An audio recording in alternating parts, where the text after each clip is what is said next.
De lunes a viernes, escuche en la FM a Fernando Quijano Velasco, Cristina Plazas, William Calderón, Ushi Levy, Azuri Chamá, Laura Newton y la dirección de Luis Carlos Vélez. De lunes a viernes, en la FM, las noticias como son.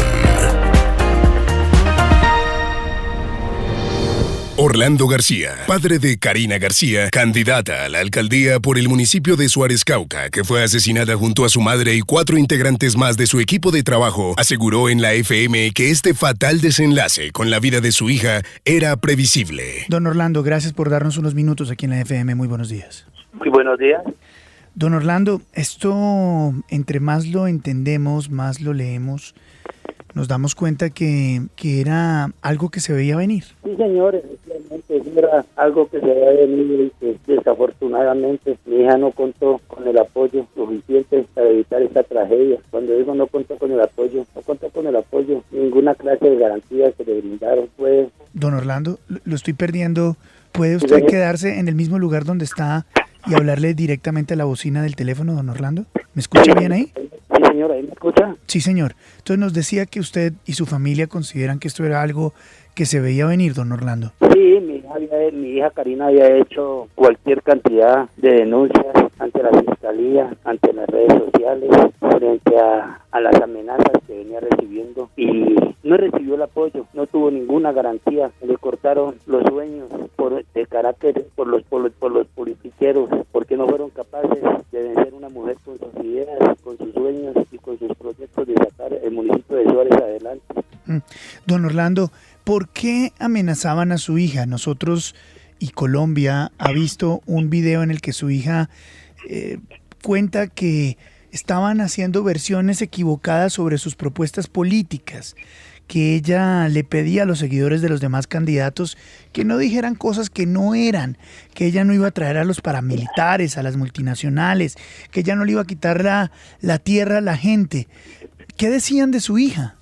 Eso, lo que usted acaba de expresar, director, eso era de lo que la señalaba. Mi hija se movía por las veredas del municipio de Suárez a cualquier hora del día y de la noche. Mi hija se movía, visitaba las comunidades que la invitaban, que querían escuchar su propuesta nueva de cambio para el municipio, pero desafortunadamente seguidores de otros candidatos, inclusive con conocimiento de sus propios candidatos, comenzaron a hacer este tipo de señalamientos rastreros en contra de mi hija y a regar entre las comunidades este informe tan letal de decir que mi hija iba a llevar los paramilitares, que mi hija iba a llevar las multinacionales, cuando ella nunca nombró eso, nunca. Los proyectos de ella eran, de todas maneras, era el bienestar de la comunidad, por eso era que ella luchaba.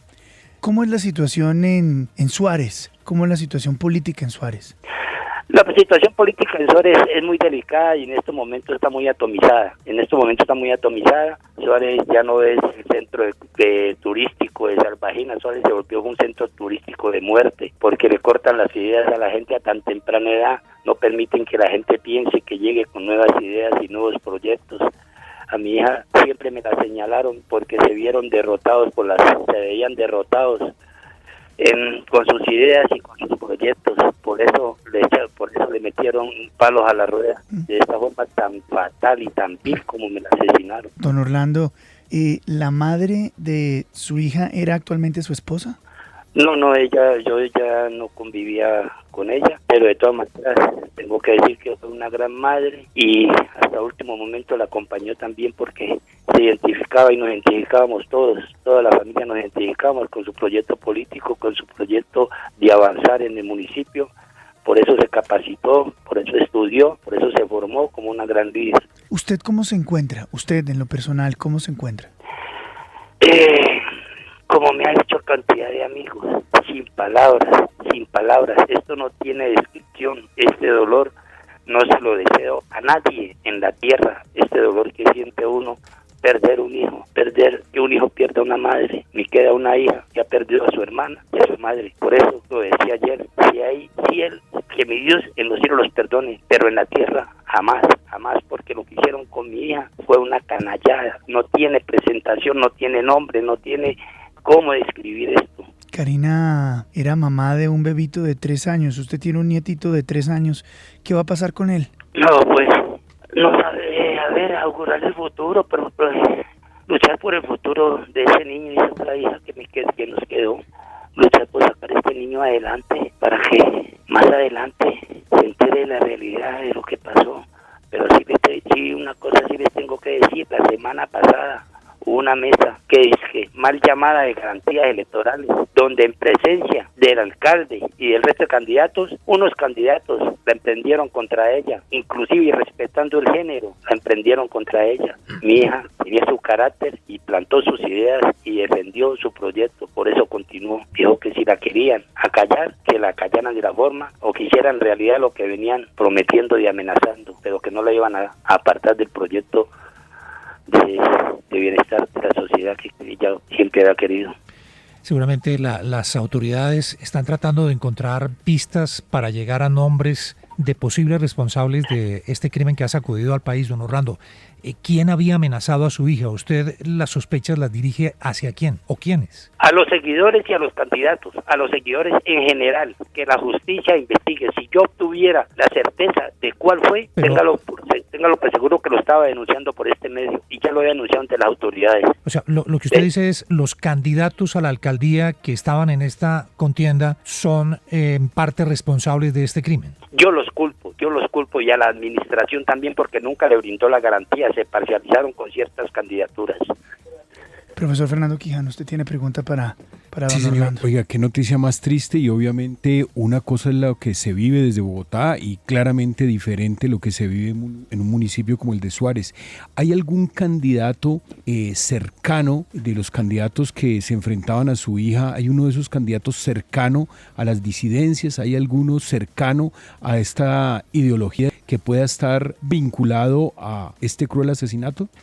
No, en el momento no puedo entrar a hacer el señalamiento, por eso lo dejo para las autoridades investiguen, porque fue a la única, en la denuncia ella lo dice muy claro, a la única persona que la interceptaron 4 personas en la vía Betulia por donde cometieron este vil asesinato, donde le dijeron que la orden era acabarla a ella, acabar con su publicidad, por eso le destrozaban la publicidad y era solo la publicidad de ella, era solo la de ella. Ellos mismos se lo expresaron y ella lo denunció. O sea, la guerra era contra ella, la persecución era contra ella hasta que lograron este objetivo. Señor García, ¿qué ha cambiado en Suárez y en Cauca desde el 2016? Desde que se llamó a votar el plebiscito y se firmó el acuerdo de paz, ¿qué cambió allí? Esto no cambió en nada, esto fue una falsa paz, esto no cambió en nada, siempre con los grupos al margen de la ley, no se apartaron de la región, o sea que esto no cambió en nada, nosotros seguimos en manos de la subversión en este departamento. Don Orlando, su hija había solicitado a las autoridades cambio de escolta. ¿Por qué razón? ¿Qué le había comentado ella? ¿Sospechaba algo? Ella, creo que el director, ella le explicó al director de la UNP mediante correo, creo que le dijo las condiciones de que para el cambio de uno de las personas del esquema, porque eran 2 en el momento del atentado, solo contaba con uno. ¿Esa persona de la que ella sospechaba murió en el atentado? No, ella iba con un solo escolta, en el momento iba con un solo escolta porque no le habían suministrado el otro. Uh-huh.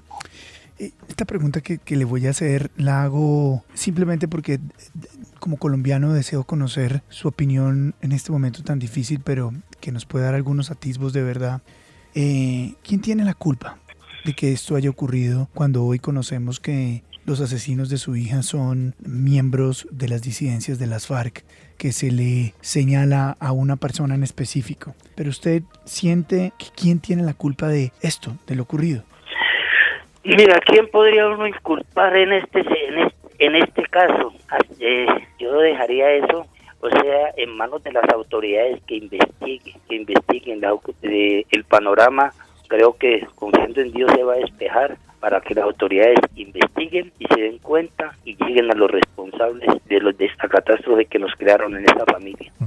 Don Orlando, en el ataque de ayer, el único sobreviviente fue el escolta que iba con todas las personas que estaban con su hija. ¿Usted ya pudo hablar con el escolta? No, no me he podido comunicar con él, porque pues está en una clínica en Cali, yo no me he podido comunicar con él. Inclusive ayer también me tocó pedir colaboración a las autoridades municipales, departamentales, nacionales, inclusive a la comunidad internacional, porque eran las 4 de la tarde y no subían, no llegaban al sitio para el levantamiento de los cadáveres. Y en estos momentos estamos en una encrucijada muy horrible también, porque el municipio de Santander, que es el más cercano, no funciona la morgue. Entonces nos los han trasladado a Palmira, y me imagino que pues los trámites y ahora para que nos entreguen los cadáveres para los cristianos de Septura, yo le pedí colaboración de que por favor nos colaboren con eso, porque nos han dilatado mucho este proceso. Sí. Cuando le preguntaba hace unos instantes de las dudas que tenía ella sobre el escolta sobre el que dudaba no es este mismo que sobrevivió al ataque. ¿Se refiere a otro? No, señor.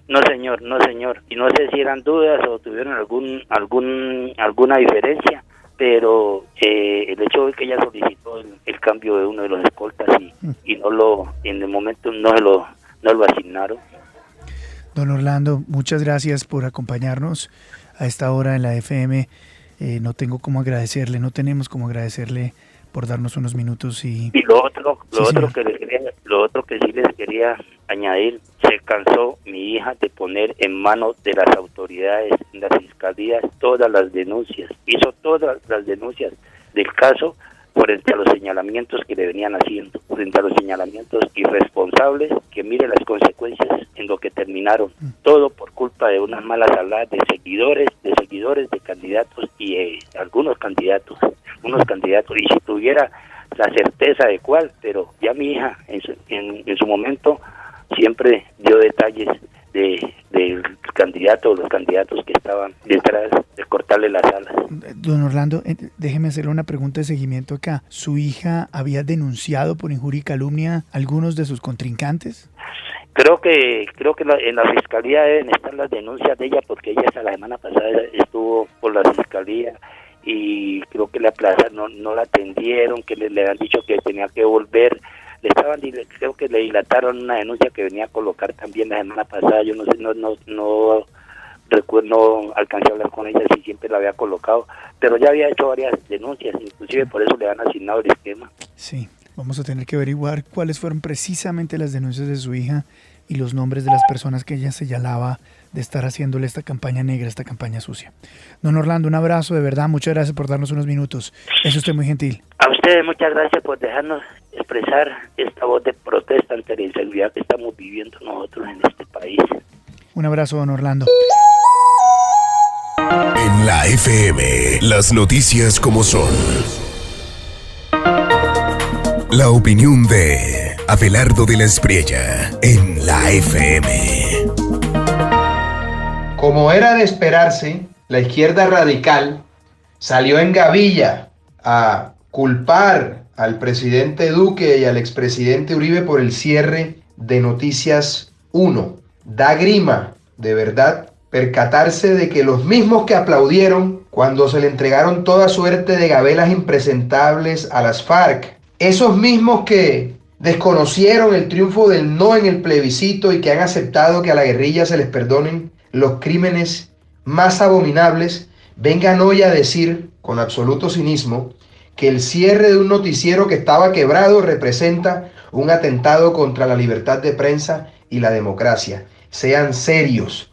El país ya sabe que la izquierda en Colombia carece de cualquier atisbo de coherencia. Pero lo que empieza mal, mal termina.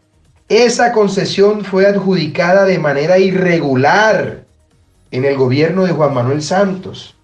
Para dar esa concesión del Canal 1, tuvieron que modificar el Plan Nacional de Desarrollo. Eso no fue mermelada, fue un camionado de mermelada lo que se dio allí, y todo el mundo cayó, nadie dijo nada. Lo que mal empieza, mal termina.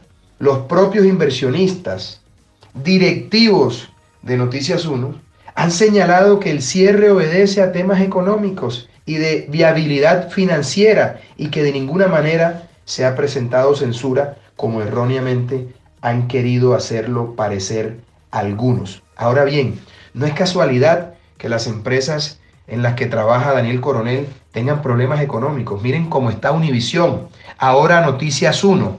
Zapatero a tu zapato. El periodismo serio no hace empresa. El periodismo serio hace periodismo, informa. Por eso, cada quien a lo suyo. En Colombia, Luis Carlos Vélez. Camilo Vargas, investigador de la Misión de Observación Electoral, se refirió en la FM al balance que tiene esta organización sobre los candidatos amenazados. Camilo, gracias por darnos unos minutos aquí en la FM. Hola, Luis Carlos, buenos días. ¿Cuál es este panorama que estamos viviendo en Colombia? 5 muertos, 17 amenazados. ¿Qué más dicen sus cifras y sus seguimientos? Bueno, pues es un panorama preocupante, no solo el de la violencia desde que empezó la campaña hace un poquito más de un mes. Nosotros en la MOVE medimos o monitoreamos la violencia contra todos los tipos de líderes, no solo políticos, sino sociales y comunales desde que empezó el calendario electoral. Eso pasa un año antes de las elecciones. Antes de que empezara la campaña, por ejemplo, ya teníamos 43 hechos de violencia contra precandidatos, e incluso ya teníamos 9 asesinatos antes del 27 de julio contra personas que decían que iban a aspirar, que se iban a inscribir como candidatos y que no lo pudieron hacer porque fueron asesinadas. Así que es un panorama preocupante porque se nos está presentando mucha violencia y no es clara la responsabilidad por esta violencia. Hay que aceptar, eso sí, que las autoridades han avanzado mucho en lo que ellos llaman el esclarecimiento, que es empezar a investigar bien quién está detrás de estos crímenes.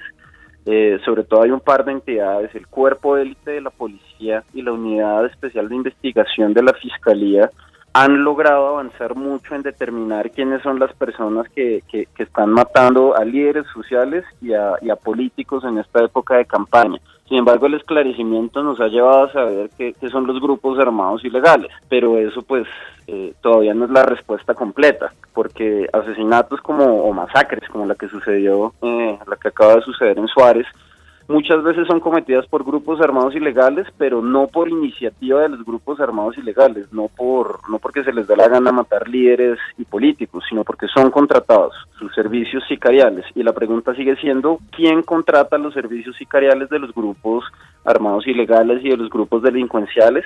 Y eso es algo que todavía no se sabe. Lamentablemente lo que parece estar detrás de muchos de estos casos es la misma competencia política, otros sectores políticos de cada territorio. Esto no tiene nombre de partido político, los que están detrás de este tipo de violencia. Es decir, una violencia política entre rivales. No sabemos hacer política. Así es, pues pareciera que, y lo decimos porque no es de esta elección, siempre ha pasado.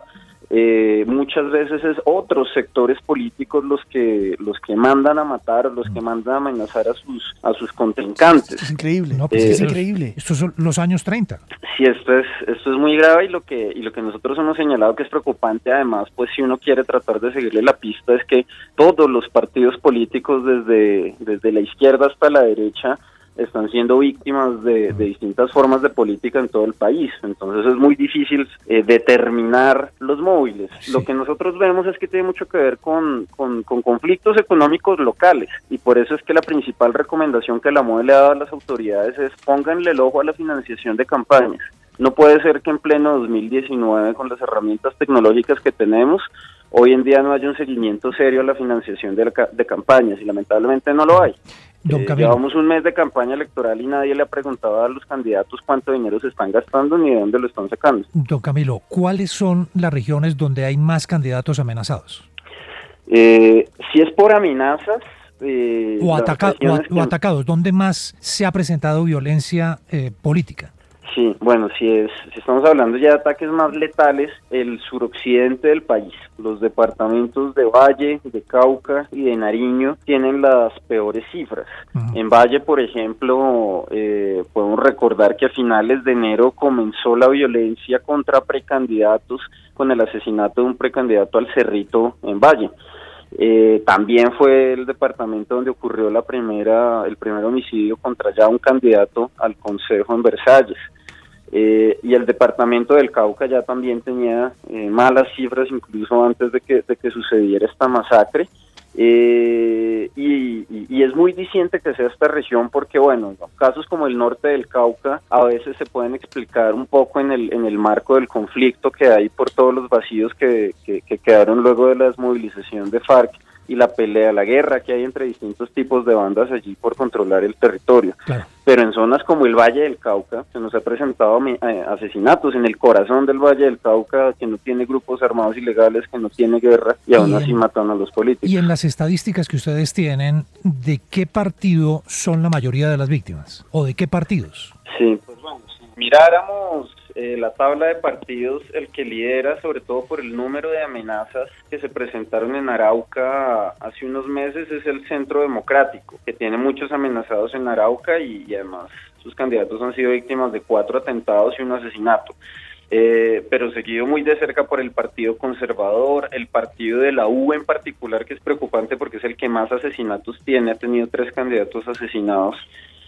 O 3 políticos asesinados, candidatos o concejales o precandidatos, seguido de Cambio Radical, el Partido Liberal, la Alianza Verde, la Colombia Humana. Esto es muy interesante porque, digamos, en el ambiente nacional, en la conciencia nacional, o por lo menos en la conversación nacional, habría la idea, la imagen que los perseguidos, los candidatos amenazados son todos de izquierda, y es al contrario.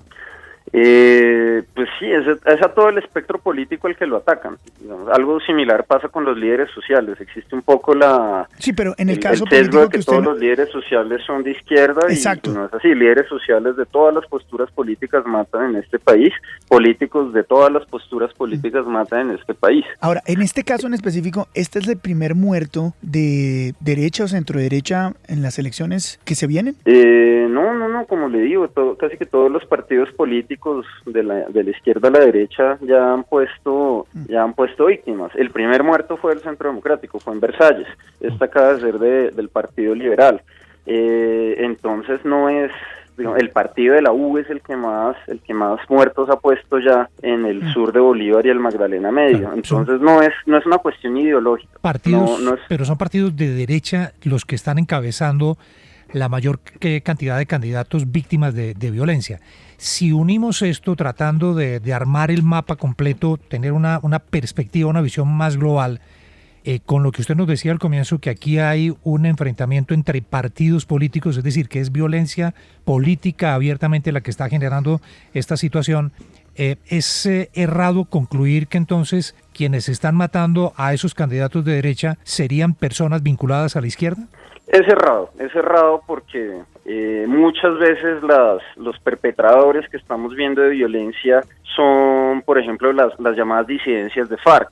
Ahora, disidencias de FARC están cometiendo violencia contra el Partido Liberal en Cauca, contra el partido FARC, el partido legítimo de FARC, que podríamos llamar la extrema izquierda. Entonces no es algo ideológico. Detrás de las disidencias de FARC, por ejemplo, lo que llaman disidencias de FARC son un sinnúmero de bandas, algunas de excombatientes de FARC, otras son simples bandas criminales que usan el logotipo de FARC porque les da réditos en la guerra. Pero es muy difícil determinar si es una cuestión ideológica. No se puede decir que las disidencias de FARC sean de izquierda. Las disidencias de FARC son cualquier tipo de banda distinta en cada parte del país. Lo que vemos es que todos se ven afectados por igual. Los partidos, sí, incluso los partidos que más candidatos tienen, que son los partidos de centro derecha, pues son los que más víctimas tienen también. Sí. Pero sí, eso en realidad lo deben determinar las autoridades y lo deben determinar desde una perspectiva muy territorial. Es decir, cuáles son esos intereses locales que pueden estar asociados a candidatos de cualquier partido político que están apelando a la violencia política como parte de la campaña electoral, lo cual no puede ser de ninguna forma aceptado ni se puede dejar pasar en Colombia. Claramente estas son las elecciones más violentas de los últimos, 8 o 10 años en Colombia, porque pues no son asesinatos aislados, sino masacres como la que acaba de suceder en Suárez. ¿Usted es partidario o se ha explorado la idea de que se suspendan elecciones en algunas regiones del país? No creemos que ese sea el punto, porque lamentablemente no es un problema de ahora, no es un problema que podamos solucionar ahora y que si hacemos las elecciones dentro de medio año, dentro de un año, ya no lo vayamos a tener encima.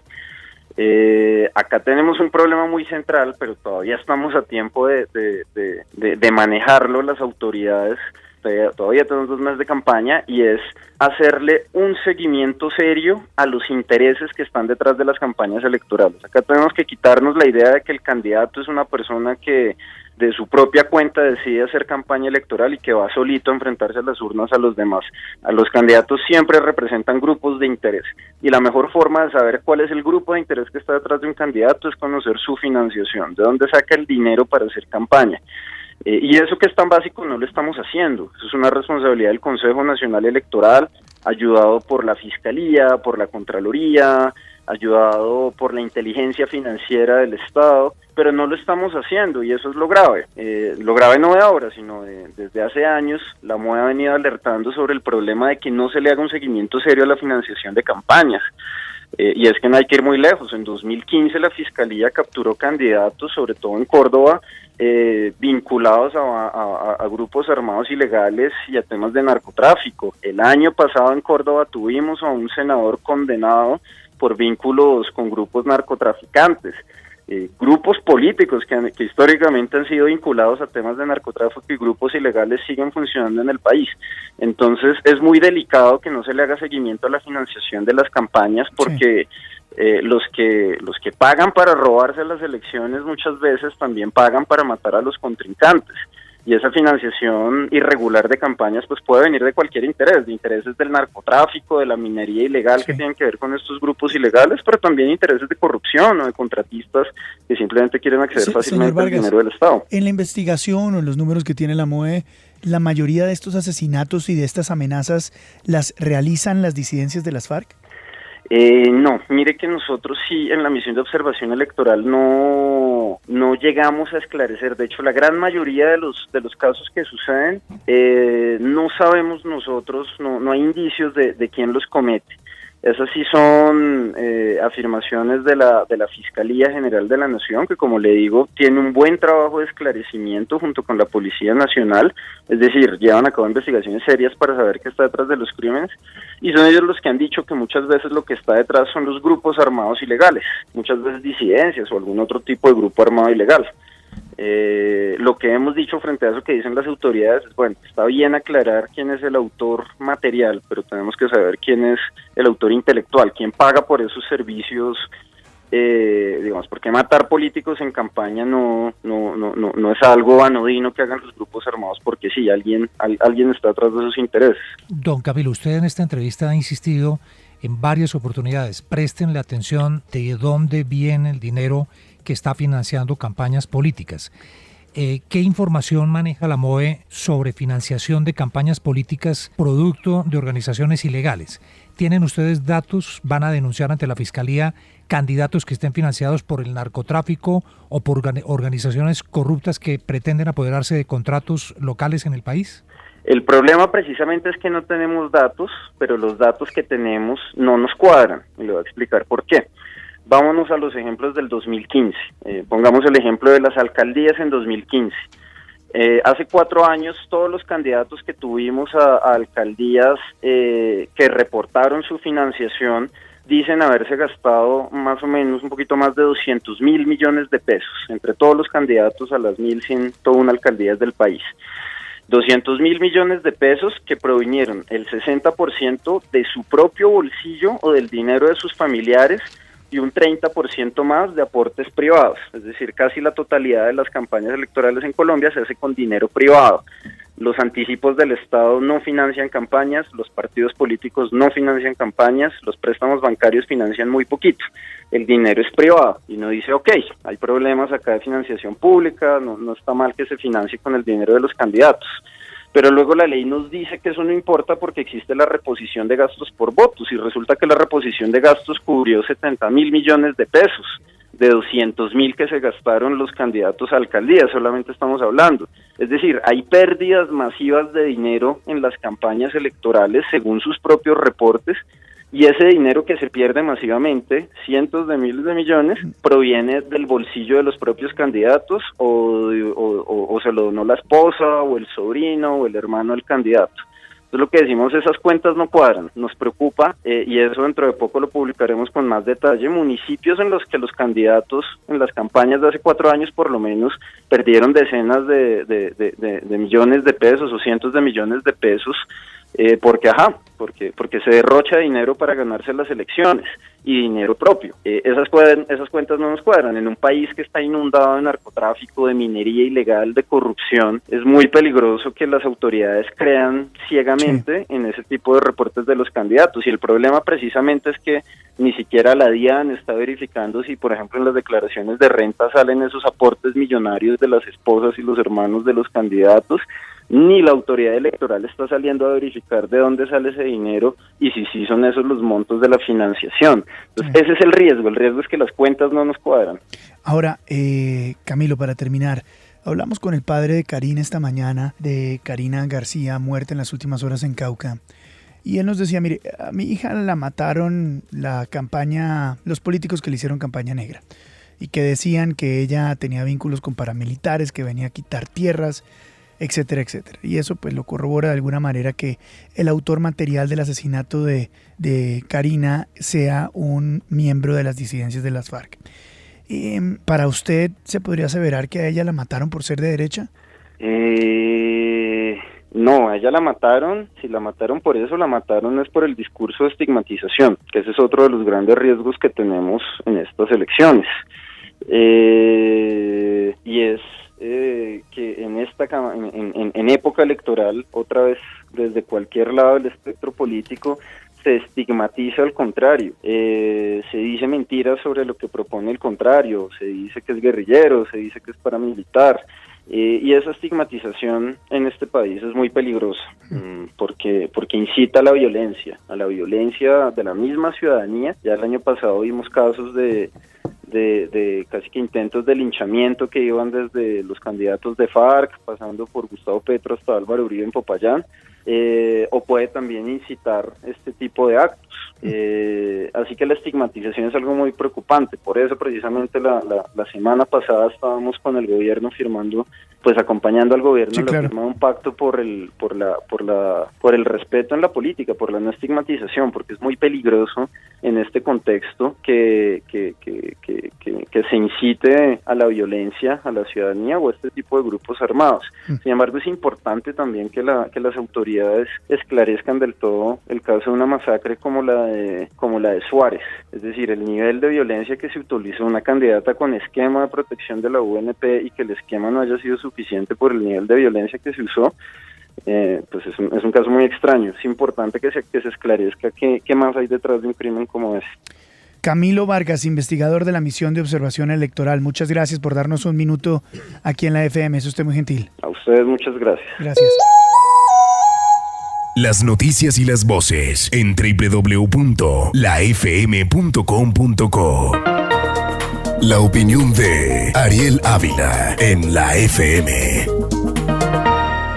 Continúan los casos de violencia política. Se suman prácticamente 100 hechos de violencia política, dejando poco más de 150 víctimas. La última fue una candidata a la alcaldía en Suárez, Cauca, asesinada junto a su madre y otras personas, y el secuestro de un candidato en el departamento del Chocó. Y es que nada ha detenido esta violencia política, y también, que es lo más importante, pocos resultados hay en materia de judicialización. Si bien el gobierno canta victoria por la reducción de asesinatos a líderes sociales, lo cual ha sucedido marginalmente, no se ha podido detener la violencia política. Y todo indica que a medida que se acerquen las elecciones, este tipo de hechos se incrementará.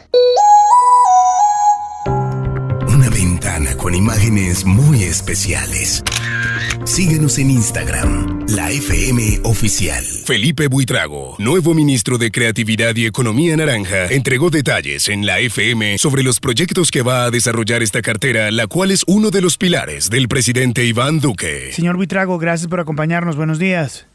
Muy buenos días, Luis Carlos. Un saludo para usted, la mesa de trabajo y todos sus oyentes.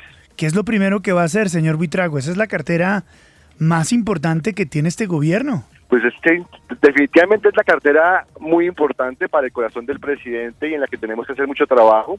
Afortunadamente contamos con unas bases muy sólidas, todo el trabajo que se ha hecho en materia de primero la creación del viceministerio, lo que se hizo con el Plan Nacional de Desarrollo, que por primera vez tiene a la economía creativa y a la cultura como protagonista, y pues sobre esas bases podemos hacer cosas maravillosas, y la idea es precisamente eso, construir sobre esas bases y empezar a mostrarle los resultados al país que está esperando. Señor Buitrago, ¿su viceministerio qué va a hacer? ¿Como una oficina de coordinación entre Minhacienda, Minindustria y Comercio? Como una torre de control para que esto de la economía naranja finalmente sea algo tangible?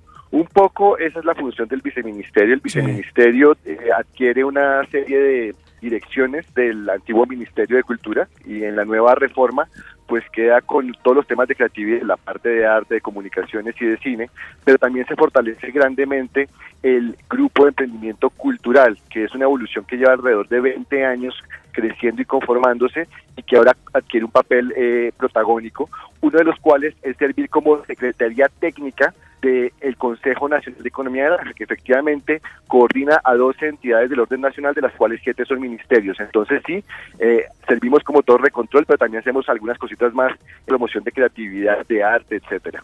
Doctora Cristina Plazas. Doctor Buitrago, muchos dicen que la economía naranja no ha arrancado. Mucha gente no entiende qué es eso y los resultados no han sido los mejores. ¿Qué pasa? ¿Por qué no arranca si este es el corazón, como lo dice usted, de la política del presidente Duque? Cristina, no solamente ya arrancó hace rato, sino que además es algo que viene con mucho impulso y le estamos dando mucho más impulso. Naturalmente, cuando estamos hablando de cambios más significativos, cambios más estructurales, los cambios no se sienten de manera inmediata. Entonces, lo que hemos hecho hasta el momento, tenemos alrededor de 820.000 millones de pesos en inversiones apalancadas por 21 entidades del Estado. Tenemos una serie de programas de emprendimiento que antes estaban mezclados con otros, y eso a veces hacía que los creativos se sintieran un poco como tímidos de participar, y están participando. Vemos como la creación de empresas en el sector creativo están disparados, señales que nos dan mucho optimismo, y lo que queremos es que se empiecen a ver en materia de que la gente lo hable, de los ejemplos particulares, que son los que estamos en este momento precisamente buscando para contarle a la gente, y que pues tenemos varias sorpresas para la próxima semana, que tenemos la cumbre de economía naranja en Medellín el 10 de septiembre. Doctor Buitrago, ¿se ha evaluado la posibilidad de trasladar este viceministerio a otro ministerio? Lo digo porque no necesariamente la cultura es negocio, y este viceministerio que encabeza usted, pues su foco precisamente es generar negocio. ¿No sería más conveniente pensar en una reestructuración y pasarlo, por ejemplo, al Ministerio de Industria, Comercio y Turismo?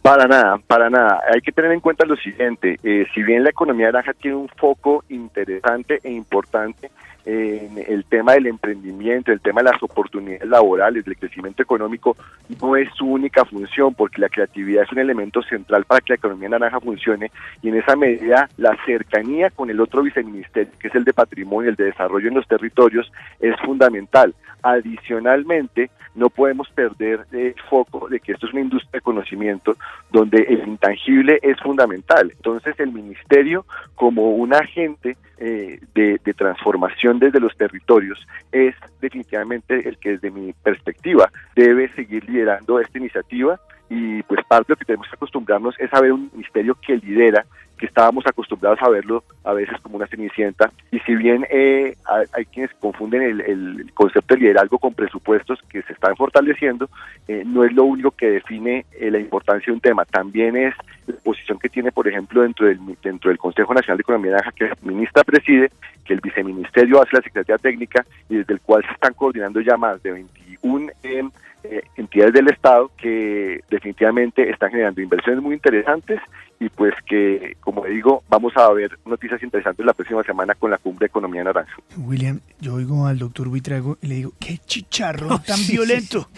Eso es de los que uno no quisiera, ¿no? Porque es que eso no tiene ni cabezas ni patas, William. No, y pues el reto es enorme. No, es decir, tiene cabezas ni patas. Es generar movimiento económico en uno de los sectores más complicados, que además requiere, como él lo ha dicho, una dosis enorme de creatividad. No, pero es que yo le digo una cosa, William, y se lo digo al viceministro, ojalá lo solucione, pues para eso llevaron una persona con esas calidades. Claro, ojalá le vaya bien. Pero claro. yo le digo una cosa, mire, un viceministerio en el Ministerio de Cultura. Sí, que la cultura... El arranque no necesariamente es el bueno. Claro, que era precisamente parte de la pregunta que le decía. Porque ahí no hay plata, ahí no hay presupuesto, ahí no hay nada. La cultura no necesariamente es negocio, es decir, incluso hay muchas expresiones culturales que requieren inversión del propio gobierno para mantenerlas. Eso por un lado. Por el otro, la expectativa. El gobierno, el presidente Iván Duque se ha puesto la camiseta de la economía naranja.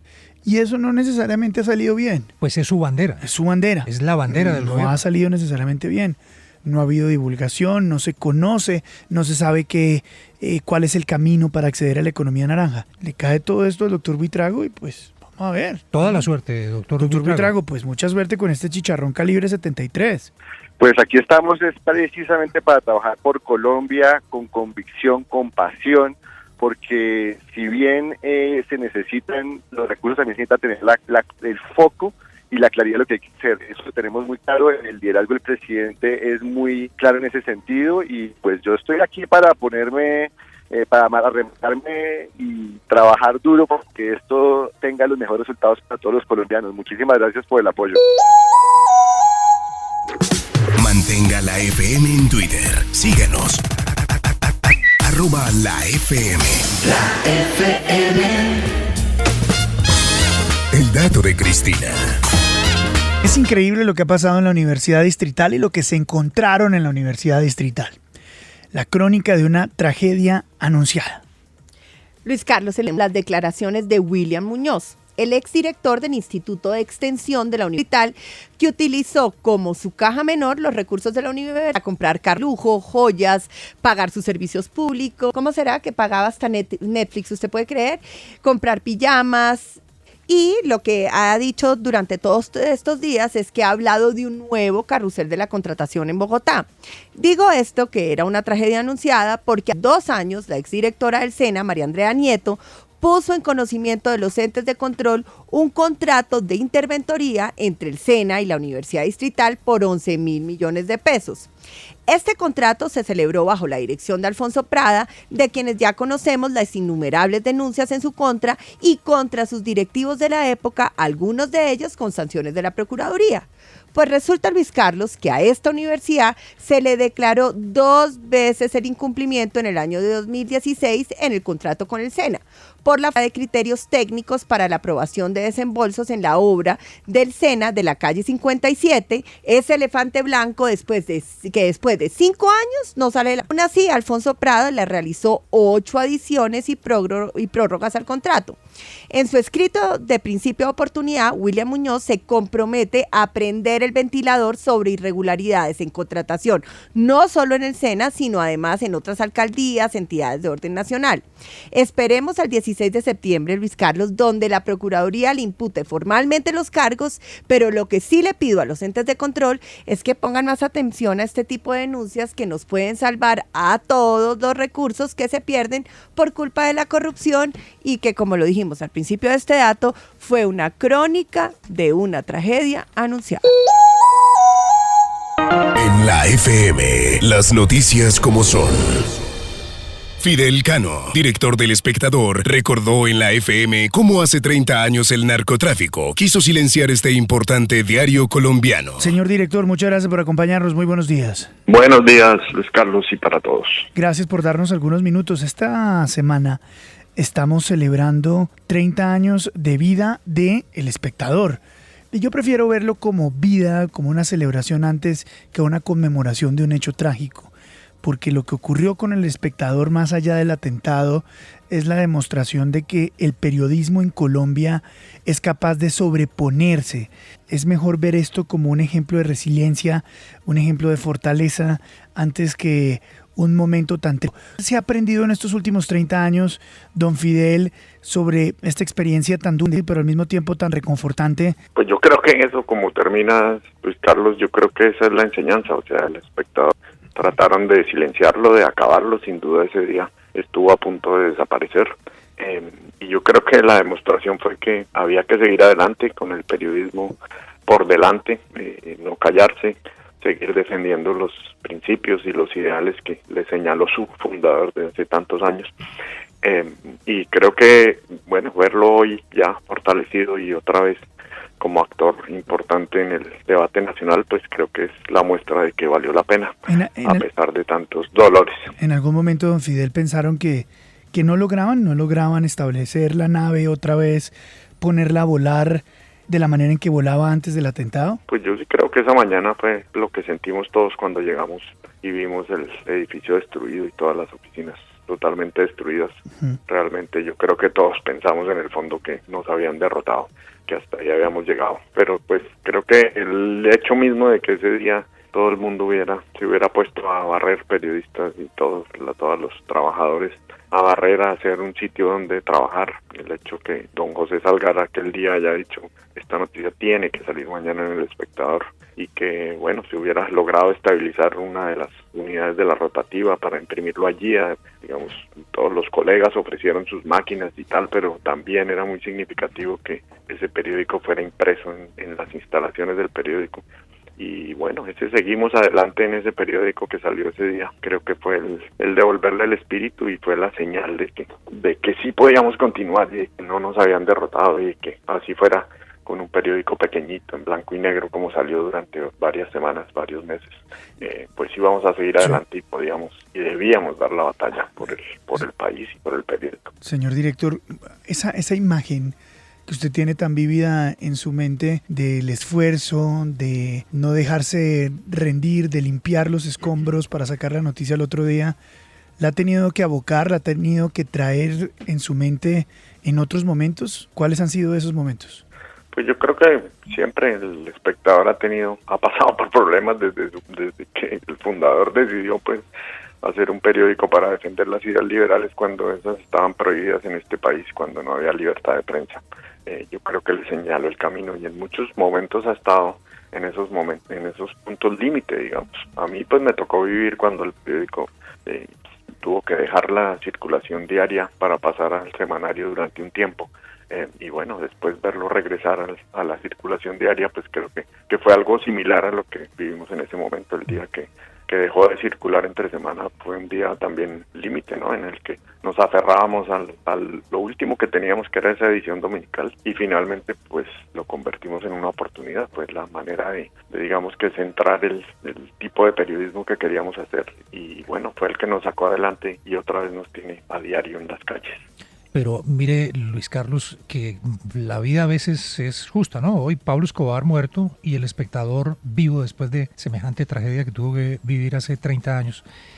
Don Fidel, ¿qué amenazas hay hoy para la subsistencia de los medios? Ustedes tuvieron que enfrentar una situación muy difícil producto del terrorismo y de la persecución de los delincuentes, pero hoy hay otras amenazas que prevalecen y que hacen que el oficio sea difícil de ejercer. ¿Cuáles identifican ustedes? Sí, bueno, en un país como Colombia, pues nunca la violencia deja de ser un elemento que afecta a la libertad de prensa de manera grave y directa. Pero obviamente en estos tiempos, pues hay otro tipo de amenazas, ¿no? El nuevo escenario de la información y la utilización política, digamos, de desacreditar al periodismo y a los medios a través de las fake news y en donde nos tratan de equiparar, digamos, nuestro trabajo profesional con el trabajo manipulador de las noticias falsas, pues es una amenaza tremenda para los medios, para la credibilidad de los medios y para que la sociedad realmente entienda el valor que tiene un periodismo profesional y bien hecho y transparente. Esa yo creo que es una amenaza muy grave de la democracia en general, no solamente del periodismo, y se pierde el valor de la buena información y empezamos a igualar las mentiras y la manipulación con la información. Pues creo que ninguna sociedad sana puede surgir de ahí. Hace poco, don Fidel, arranqué a leer un libro que tengo que confesar que no he terminado, pero estoy en la tarea, que se llama Breaking News, The Remaking of Journalism and Why It Matters Now, que lo escribió Alan Rotzbinger, que es el exdirector del Guardian. Y usted sintetiza la premisa del libro, y es que esto de las fake news y la manera en que algunos agentes políticos han equiparado las noticias de mentira con las noticias de verdad para quitarle la fuerza a la verdadera información, pues plantea uno de los grandes riesgos que tiene nuestra profesión actualmente. En Colombia, ¿usted a quiénes ve como los mayores generadores de este tipo de noticias? ¿Quiénes son los que más le están disparando a la credibilidad de nuestros medios tradicionales? Pues yo creo que la clase política se ha beneficiado en todo el mundo, además, de acreditar al buen periodismo y de mostrarlos como enemigos y como manipuladores, como son ellos. Yo creo que ellos son los más interesados en que no haya una prensa fuerte y una prensa creíble para poder hacer todas sus fechorías. Y esto de la mano del cambio del modelo económico. ¿Es una tormenta perfecta para los medios? ¿Cómo hacemos para sobrevivir, don Fidel? Sí, pues nosotros tenemos que hacer bien nuestro trabajo y creo que ese es el valor principal y lo que siempre nos permitirá sobrevivir, como le permitió al espectador, ya que volvemos a hablar del tema. Yo creo que solamente si nosotros demostramos que somos valiosos para la sociedad, para el país, pues va a haber gente que valore nuestro trabajo y que esté dispuesta a sostenerlo. Señor Tanto director, pautantes como audiencias. señor director del periódico El Espectador, buenos días, le saluda Azuri Chama. ¿Usted recomendaría a un joven hoy en día estudiar periodismo? Pues si no quiere ser rico, sí. Creo que es una profesión, es una hermosa profesión, pero evidentemente pues no está en un buen momento, digamos, económico. Los sueldos pues cada vez son menores y posiblemente no va a ser un gran capital, pero evidentemente es una profesión muy importante para una sociedad, para un país, para el mundo, y es obviamente una pasión maravillosa. Hablando de eso, señor Cano, yo quisiera preguntarle usted cómo ha visto la salida de más de 100 periodistas y de funcionarios, trabajadores, fotógrafos de El Tiempo en los últimos meses. Pues lamentable, es ese mismo escenario que están viviendo los medios, de muchas presiones económicas. El negocio obviamente está patas arriba, digamos. El negocio de la publicidad, pues, que sostenía los medios impresos antes, y incluso los radio y televisión también es un fenómeno que aceleradamente va a ir hacia ellos también. Pues hoy está en manos de los grandes conglomerados multinacionales. El dinero de la publicidad se lo están llevando los Facebook, los Google, YouTube y todas estas redes. Nosotros producimos el contenido a pérdida y ellos son los que lo monetizan y apenas nos tiran migajas de esa publicidad. Entonces tenemos que reinventar el negocio y tenemos que ver de qué manera podemos hacer unas redacciones decentes, digamos, profesionales, de calidad, y de qué manera podemos sacarle valor a esa información. Pero obviamente para eso necesitamos que las audiencias crean en nuestro trabajo y la valoren.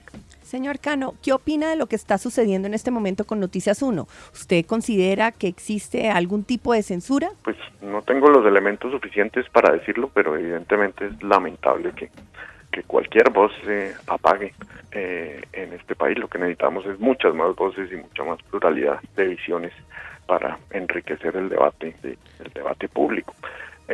Pero pues no sé, en principio pienso que Noticias 1 tal vez no fuera el programa que menos éxito tuviera en el Canal 1 a pesar de sus dificultades económicas. Creo que habría otros muchos más, y que hoy en día la visibilidad que le daba al Canal 1 Noticias 1 tenía un valor importante, de manera que pues no conozco las cifras internas que llevaron a esa decisión, pero pues no me parece que sea solamente una decisión económica por viéndolo desde lejos. Señor Cano, hace instantes pronuncia usted esta frase, que la audiencia crea en nuestro trabajo y lo valore. Le pregunto, ¿la gente, los colombianos, finalmente estamos aprendiendo a pagar por contenidos? Pues nosotros nos lanzamos al agua primeros. Creo que es el único país donde el líder del mercado no es el que da el primer paso.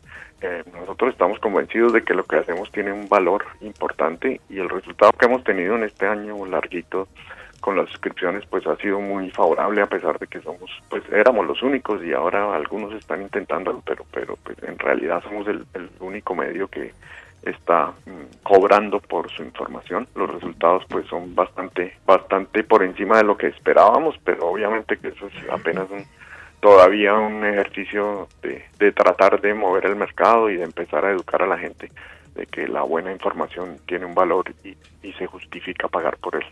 Entonces, pues a la pregunta de manera general, pues no es masivo, no le voy a decir que todos los colombianos están dispuestos a pagar por la información, pero sí hay digamos que un mercado importante, interesante y que va en crecimiento, que va a valorar esa información. Don Fidel, ¿qué reflexión hace del tipo, de la calidad del periodismo que se está haciendo hoy en Colombia? Pues hombre, evidentemente todo esto de lo que hemos hablado, de las presiones económicas y de los malos sueldos y de todas estas cosas, pues obviamente que afectan la calidad. Uno quisiera tener muchos más recursos y muchos más elementos y pagarle mejor a los periodistas para hacer cada vez un mejor trabajo. Sin embargo, yo soy un admirador profundo del periodismo colombiano. Yo creo que el compromiso con la profesión de todos los jóvenes que están llegando y de, bueno, los que tenemos ya algunos añitos en la profesión es admirable y además reconocido en el mundo entero, de manera que tengo una profunda admiración por los periodistas colombianos. Yo creo que hacemos un trabajo bastante decente. Hacer este llamado hoy a don Fidel Cano en este momento en el que se ven atrás estos 30 años y hacer esta reflexión de periodismo y medios de comunicación. La realidad es que él da una frase supremamente importante que enmarca todo este problema, William. Nosotros producimos la información a pérdida y ellos, se refiere a los Facebook y a los Google del mundo, las monetizan y nos tiran las migajas. Sí, y eso está pasando no solo en el impreso, sino en todos los medios análogos.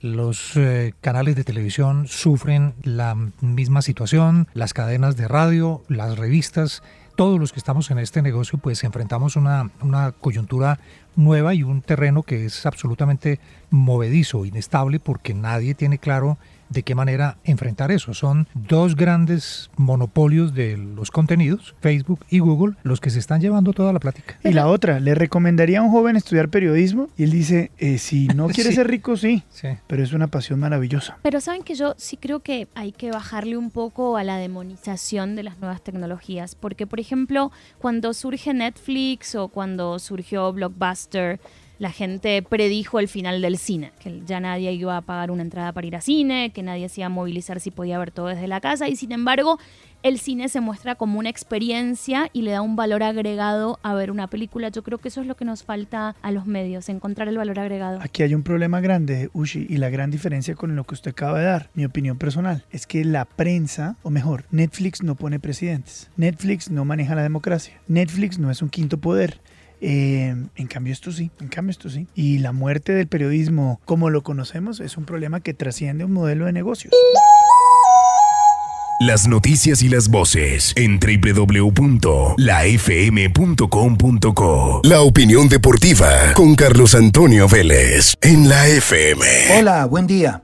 Entramos en semana de selecciones. En este curso no tendremos ni Copa Libertadores, ni Copa Sudamericana, nada que ver con clubes, ni jornadas el fin de semana en los campeonatos europeos. En Colombia sí vamos a tener fecha profesional, normalmente como si no existiera fecha FIFA, pero en los países civilizados futbolísticamente se llama parón de selecciones para que los equipos nacionales puedan competir. En Europa están inmersos en la eliminatoria de la Euro 2020, el torneo europeo de selecciones que se jugará el próximo año en varias sedes. Será la primera vez que se juegue la fase final en varias sedes. Están en plena etapa eliminatoria o clasificatoria. Nosotros, los sudamericanos, como también los de la CONCACAF, están utilizando estas fechas para amistosos, las llamadas fechas FIFA. Quedan 2 en septiembre, estas que vamos a enfrentar, jueves, viernes, lunes, martes de la próxima semana, luego las de octubre y las de noviembre, para reiniciar la actividad en marzo, ya con partidos clasificatorios para el Mundial de Qatar. Paraguay jugará contra Japón y Jordania. Perú hará amistosos contra Ecuador y Brasil. Chile, el equipo dirigido por Reinaldo Rueda, enfrentará el jueves a Argentina y el amistoso de la próxima semana será frente a Honduras. Uruguay jugará contra Costa Rica y Estados Unidos. Ecuador hará lo propio contra Bolivia y Perú. Argentina chocará con Chile y México. Brasil jugará con Colombia y con Perú. Venezuela únicamente con Colombia, Bolivia únicamente con Ecuador y nosotros jugaremos contra Brasil el viernes en Miami y el martes de la semana entrante contra Venezuela en Tampa. Partidos todos de preparación, laboratorio. Como se ve, muchos cruces entre equipos sudamericanos. La razón está clara. Los europeos ya no van a volver a jugar amistosos contra nosotros porque en las fechas FIFA ellos harán sus propios torneos, clasificatorio para Eurocopa o clasificatorio para Liga de Naciones, que es otro torneo que inventaron para jugar partidos oficiales y no amistosos. Entonces, nos tocará a nosotros juntarnos a jugar entre nosotros y casi que prepararnos entre nosotros para jugar entre nosotros la clasificación al Mundial de Qatar. Es lo que hay. Mantenga la FM en Twitter. Síganos. @la FM. La FM. La FM investiga. El rector de la Universidad del Atlántico, Carlos Prasca, rompió su silencio en la FM, luego de señalamientos en su contra por supuestamente acosar sexualmente a la estudiante Laura Romero. Esta es otra investigación de nuestro grupo investigativo de la FM, con Ana María Cuesta, Santiago Ángel y Marcela Cabarcas. Santiago, ¿qué nos encontramos esta vez en la Universidad del Atlántico? Muy buenos días, Luis Carlos. Ana María, perdón. Muy buenos días, no se preocupe. Le comento que hay una polémica en la Universidad del Atlántico porque el actual rector Carlos Prasca se encuentra afrontando un proceso bastante delicado por acoso sexual, presunto acoso sexual. El 30 de enero de este año inició una indagación preliminar en la Procuraduría contra el rector por cuenta de una publicación de un portal llamado Hora 724 que presentaba una serie de testimonios delicados. Ya el 28 de febrero le abrieron una investigación formal y resolvieron suspenderlo por 3 meses. A principios de junio el rector regresó al alma mater, pues la Procuraduría consideró que no podía interferir en el curso de esta investigación. Pero Luis Carlos, ¿por qué lo investigan? Según la publicación de Hora 724, hay una conversación de Facebook con una mujer que sería estudiante de ingeniería industrial en la que supuestamente el rector Carlos Prasca promete iniciarla en una práctica sexual. Nos abstenemos de decir qué tipo de práctica. En la conversación también quedaría claro y se sugeriría que él ha estado con más alumnas de la universidad. Pero Luis Carlos, también se filtraron supuestas llamadas telefónicas de contenido sexual con una estudiante de la Facultad de Derecho. Escuchemos. Y ese miércoles te voy a poner a gritar lo que tú nunca has gritado. Puta, si no, pues, ese día miércoles, la madre, me vas a recordar 72 horas, todas las veces que vayas al baño. Ay, no existe la mínima posibilidad de lo que estás pensando. Bueno, pues esta es la conversación, Luis Carlos, por Terrible. la que fue suspendido el rector de la ¿Este es el rector hablando con quién? Este es el rector hablando con una estudiante que se llama Laura Moreno. No. Pero no entiendo, ¿y lo suspendieron y volvió después de esa conversación? Lo suspendieron mientras que la Procuraduría garantizó que él ya no podía interferir en la recopilación de las pruebas. Todavía no hay un fallo definitivo de la Procuraduría, ni de la Fiscalía, ni de las autoridades, porque lo que ha dicho el rector es que ese audio es un montaje. Pero justamente para que él mismo dé las explicaciones pertinentes lo tenemos en la línea. Señor rector Carlos Prasca de la Universidad del Atlántico, bienvenido a la FM. Sí, buen día, Luis Carlos, a Ana María, a Santiago y a todo el equipo que de la FM ha realizado este tipo de investigaciones. Señor rector, hasta el momento ninguna autoridad ha determinado que esa grabación sea falsa, como usted ha argumentado. ¿No le parece que va un poquito contra el honor seguir en el cargo hasta que no se sepa si usted sí mantuvo o no esa conversación? Mire, hay una declaración ante notaría y ante medios de comunicación de Laura Romero Peña.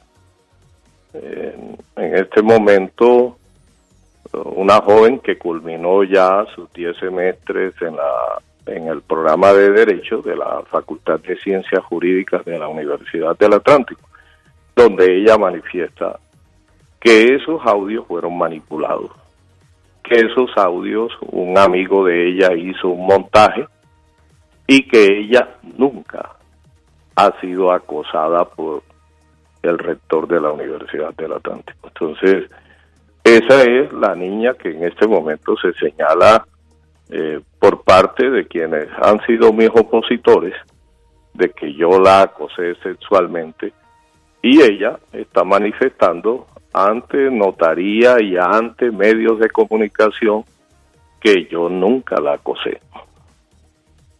Señor rector, usted dice que usted nunca la acosó, pero entonces ¿usted confirma hoy que esta grabación, esa voz, es suya?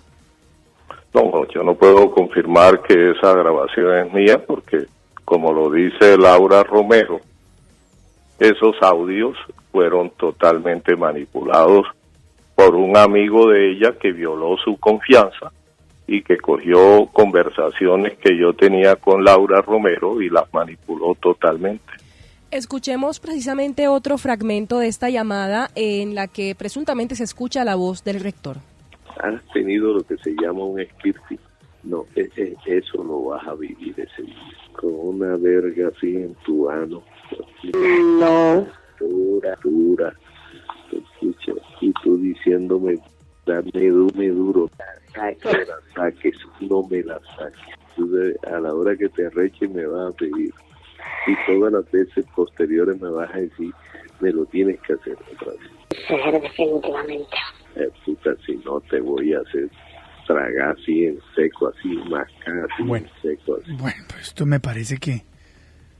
A ver, aquí no hay ninguna manipulación. O sea, si manipularon este audio, señor Prasca, pues nos tienen que explicar cómo lo hacen, porque aquí yo realmente no veo dónde esté la manipulación. ¿Usted es capaz, señor Prasca, de decirle a todos los colombianos que lo están escuchando en este momento que ese audio no es su voz y que usted no estaba diciendo lo que estaba diciendo en esa conversación?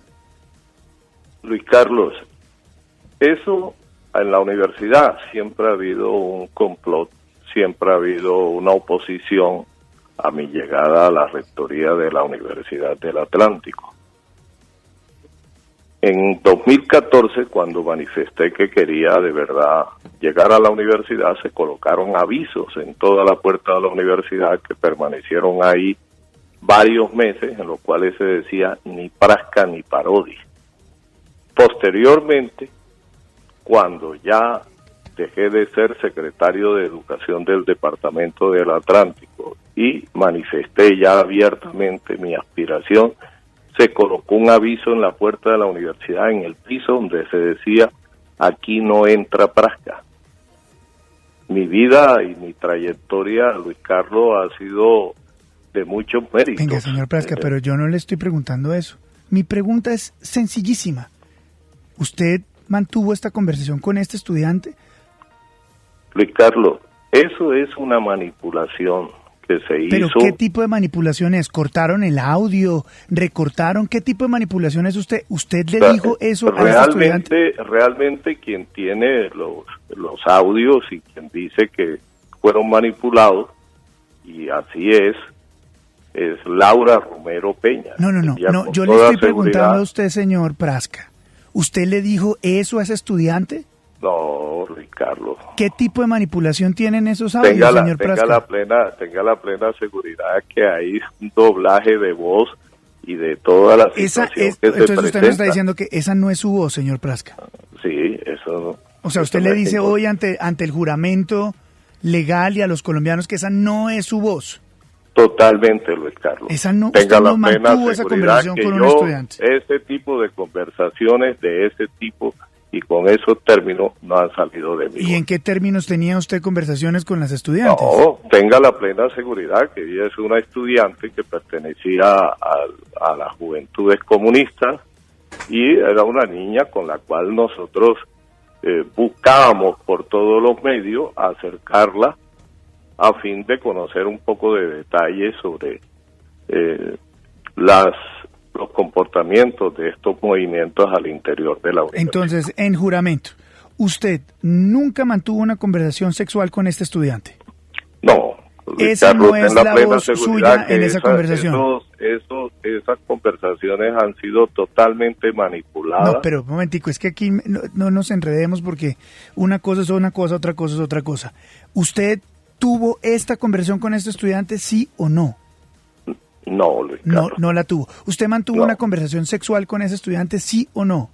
No, Luis Carlos. ¿Es esta su voz, en algún momento es su voz en esta conversación, sí o no? En algunos momentos hay términos que cogen mi voz, pero ahí hay un montaje total sobre entonces, ese ¿sí tipo. es su voz o no es su voz?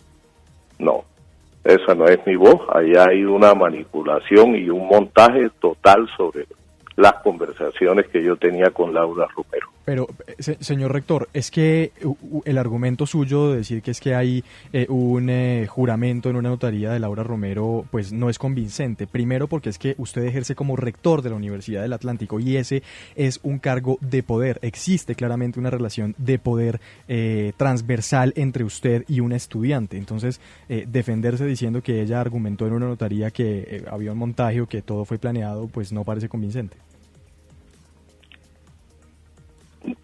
Mire, mi manifestación, Ana María, es que ahí hay una acusación de que yo acosé sexualmente a la niña. La joven manifiesta que no.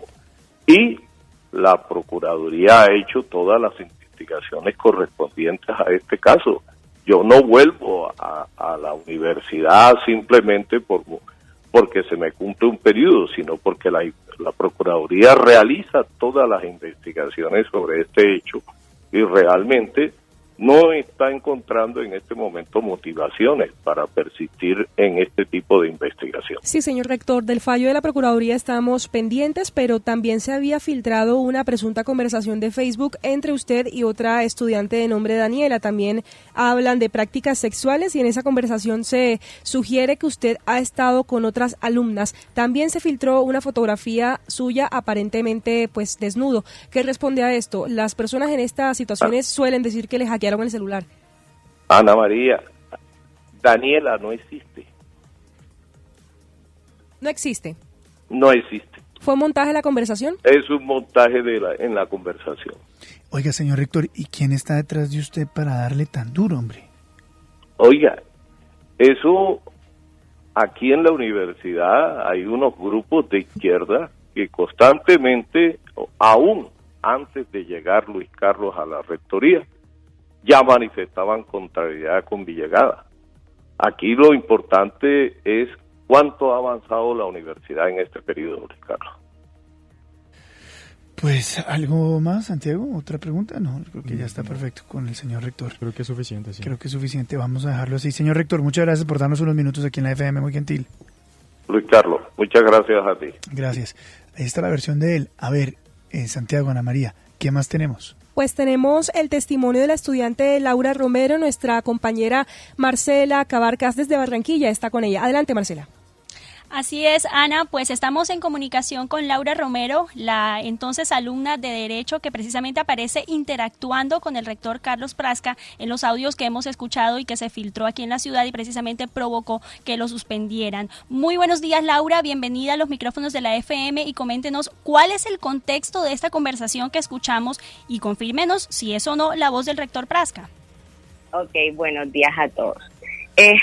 Como ya siempre lo he dicho, esos audios son audios de llamadas que duran aproximadamente 2 y 3 horas y son más de 20 audios en total.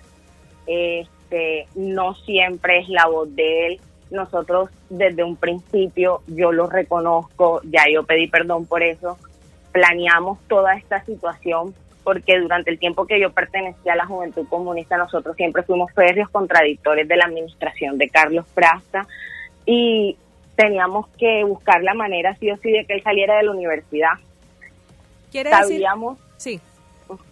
Sabíamos que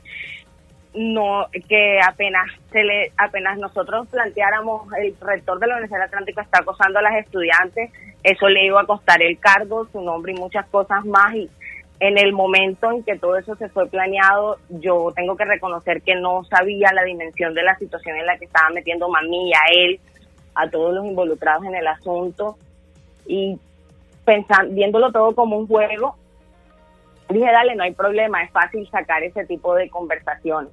Ese audio que tú pusiste, en realidad es un audio editado por mi amigo, donde se pegó una conversación tras otra, para que pudiera salir ese audio que estábamos escuchando ahora mismo.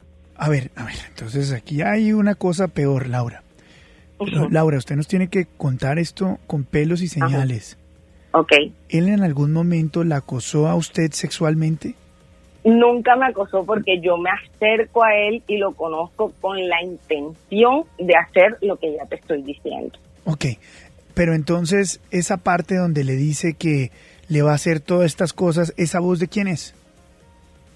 Lo que pasa es que esa conversación, si se pudiera escuchar el audio completo, que creo que durante un proceso y eso no podría mostrártelo, yo lo estoy incitando a que me diga esas cosas. Yo le estoy diciendo, ven acá y esto, y toda esa parte mía se cortó en el audio, toda la conversación. Pero él sí le dice esas cosas a usted. Así usted lo lleve a la conversación, él sí le dice todas esas cosas a usted. En su gran mayoría la voz de él. Bueno, pero un momentico, es que, Laura, no le quiero decir esto, pero es que me siento hablando con unos delincuentes de primera categoría. Aquí hay que decir la verdad, Laura. Y no solamente la estamos escuchando nosotros, sino las autoridades y toda Colombia. ¿Usted llevó a una conversación sexual al rector de su universidad, sí o no? Sí, ya yo lo reconocí. Usted ya la reconoció. ¿La voz de la grabación es del rector, sí o no? En su gran mayoría En su gran mayoría, sí. ¿Usted llevó a este señor rector a esa conversación sexual para hacerle un daño, sí o no? Sí. Sí. A ver, entonces, aunque el señor rector no fuera su intención inicial, cayó en la trampa de acosarla a usted sexualmente. ¿Quién la está llevando usted a retractarse? ¿Quién la está llevando usted a retractarse en estas declaraciones? ¿El señor rector? Okay, a ver, mira, No. Respóndeme lo que le estoy diciendo. ¿Quién la está llevando a usted a retractarse en esto? Bueno, entonces, si nadie la está llevando a usted... Laura, no, Laura. Ajá. ¿Usted entiende que usted cometió un delito? Lo entiendo perfectamente. ¿Usted se puede ir a la cárcel por lo que hizo, Laura? Lo entiendo perfectamente. ¿Por qué hizo esto, Laura? Porque cuando tú estás en una organización de izquierda, desde el momento en que entras, empiezan a adoctrinarte y empiezan a trabajarte la mente para que tú obedezcas, y pues nosotros en ese instante nos dijeron, él no puede permanecer en la universidad, hay que buscar la forma. Y uno obedece. ¿Y quién la llevó a usted a hacer eso? Bueno, mi amigo, que nunca he dicho su nombre y no quiero decirlo, eso las autoridades lo saben y lo investigan, Roberto Figueroa, representante de los profesores ante el Consejo Superior de la Universidad del Atlántico, Ginás, que fue decano de Ciencias Humanas en su instante.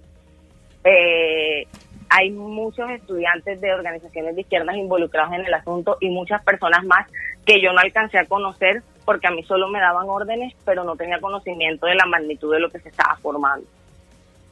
¿Usted en qué momento le dice al rector que esta celada que usted le hace no es de verdad? Que aunque él le quiera hacer todo eso que le dice que le va a hacer, no es cierto. ¿Él qué le dice a usted? Yo me arrepiento cuando voy cayendo en cuenta de la situación y le digo la verdad, pero ya los audios no estaban en mi poder, ya no había nada que hacer, ya solo había que esperar el gol. Laura, ¿usted le dijo esto ya a las autoridades? Todas las autoridades están conscientes de la situación. ¿Y la han llamado a declarar para explicar en detalle lo que nos está diciendo a esta hora al aire? Sí me han llamado a declarar, pero no he ido, no fui la vez que me llamaron a declarar porque, no sé, no quise ir a la primera llamada. Pero una vez usted se arrepiente y decide contarle a las autoridades lo que hicieron, ¿qué reacción tuvieron quienes estaban detrás del plan? Fíjate que cuando revienta todo el escándalo el 25 de enero, yo me entero ese mismo 25 de enero que mi audio salió porque yo me había arrepentido con ellos y le había dicho no, pero ellos obligaron, me llevaron a esa situación soltando el audio sin mi autorización, y cuando yo voy a la casa de Figueroa ese mismo día a reclamar y eso, ellos a mí me dicen, ya no hay vuelta atrás, no hay nada que hacer, tienes que decir que tienes que morir en la mentira de que te acosó sexualmente. Pero yo dije, las consecuencias las voy a sufrir yo, pero yo no voy a decir una mentira por perjudicar a una persona y dañarla. Yo tengo que hacer, si acepté este plan, acepto con madurez las consecuencias que esto me trae. Sí. Laura, pero es que usted dice... Las consecuencias que me trajeron fue que ellos me buscaron un abogado que entregué de más audios que tenía y lo sacaron. Ellos empezaron a atacarme, empezaron a hacer un escándalo en los medios, empezaron a filtrar cosas que yo le entregué a mi abogado. Por eso ese abogado hoy en día lo tengo denunciado en el Consejo Superior de la Judicatura por violación al secreto profesional y confiando en que va a salir a mi favor este proceso. Sí, Laura, usted dice que usted estaba dispuesta a aceptar las consecuencias, pero es que las consecuencias es terminar en la cárcel, acabar con su presente y con su futuro, con su carrera, y usted suena muy tranquila aceptando todo esto al aire. ¿Por qué está tan tranquila? Porque ya se me acabó el miedo, porque me estás llamando meses después de que pasó todo. Que quede claro acá, que quede muy claro acá, Laura, que a pesar de que usted lo llevó al rector a que la acosara sexualmente, el hombre la acosa sexualmente. No, o sea, aquí no hay puedo, doble... No pero puedo ¿cómo? decir que... Pero no le dijo todo lo que le dijo, Laura. Aquí no hay ninguna parte de la grabación donde se niegue que el hombre le quiere hacer actos sexuales a usted siendo un estudiante, así sea un entrampamiento. Se trata de una relación entre... ¿Usted entiende la gravedad de lo que está pasando? Se trata de una relación del rector de la universidad con un estudiante. Y así usted lo lleve a la trampa. Él cae en la trampa, siendo rector y usted un estudiante. ¿Usted lo llevó a la trampa, sí o no? Ya te dije que sí. ¿Él le dijo lo que le dijo? Sí. ¿Usted lo entrampó? ¿Usted lo entrampó? Sí, eso es lo que nos está diciendo. Entonces, eso no lo exime a él. Y tampoco lo exime a usted de haber hecho lo que hizo. Tanto hubo una mala actuación del rector en su relación de superioridad con usted, así haya sido una trampa, y usted por llevarlo a la trampa. ¿Usted es consciente de lo que hizo? Totalmente consciente. Laura, ¿a usted cuánto le pagaron por esto? No me han pagado por nada. O sea, usted deja detrás la carrera de 5 años que hizo en Derecho por un delito como este y me dice que no le han pagado. No me han pagado absolutamente nada. Entonces, ¿qué fue lo que le ofreció Roberto Figueroa, la persona a la que usted señala que es la que está detrás de este complot? Recordemos que Figueroa es el representante de los profesores en la universidad. ¿Sabes? No solo él, hay mucha gente más detrás de todo esto. O sea, esto es un grupo que se reunían para planear toda esta situación. Tengo que aclarar eso. No me ofrecen nada cuando, lo que pasa es que de pronto quizás tú nunca has pertenecido a una organización de izquierda y no sabes que nosotros hacemos las cosas por amor a nuestra organización.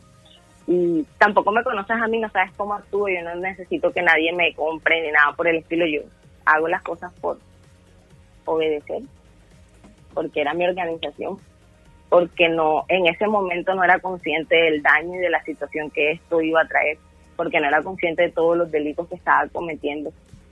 O porque sí era consciente, pero más grande era lo que sentía por la organización. Laura, ¿por qué tenemos que creer algo de lo que estás diciendo si todo esto empieza con vos diciendo que mentís?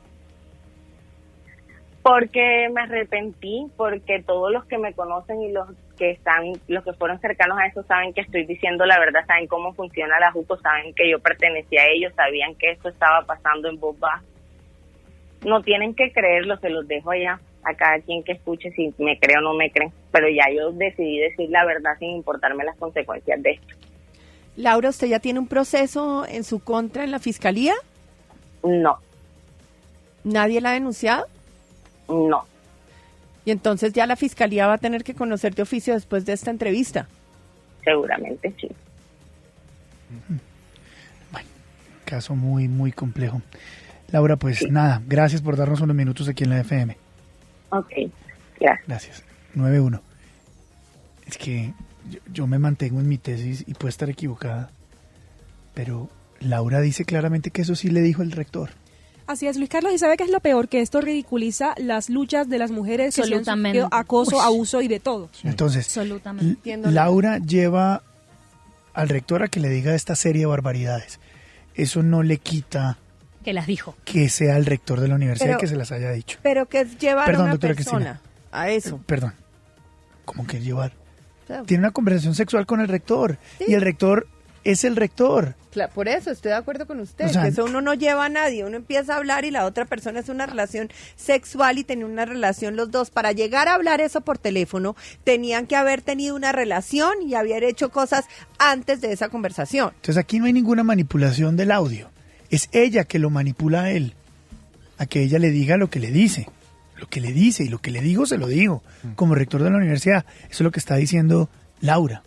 Y Laura ahora dice que le dijo todo lo que lo dijo porque la llevaron a decírselo. Y que la llevó a decírselo el representante de los profesores de la universidad, quien tiene un supuesto complot contra el rector, dice ella. Y además es que Laura tiene 25 años.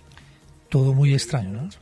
Horrible. Es absolutamente extraño. Además, la manera tan tranquila como ella admite que ha cometido un delito. Es raro, a mí ahí no me ¿Hace cuánto pasó todo esto, Ana María? Eso es de este año, eso es de enero de este año, lo suspendieron 3 meses, el rector regresa en junio y estamos con un rector subyúdice en la Universidad del Atlántico. Pero hay algo que yo no entiendo y es, si esto ya pasó por la Procuraduría si conoce un delito, tuvo que enviar eso inmediatamente a la Fiscalía porque pues está el delito de... acoso sexual.